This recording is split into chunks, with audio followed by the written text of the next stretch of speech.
first thing I want to do is take the bulb out. So push the mirror down like that, and then it's hard to reach and hard to see, but this is the bulb right here. Push it up and out.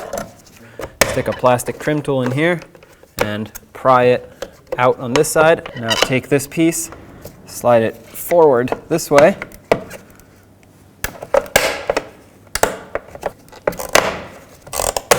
Twist it, should come right out. Take the new one, line up the bulb to some extent. You can't really put it in yet,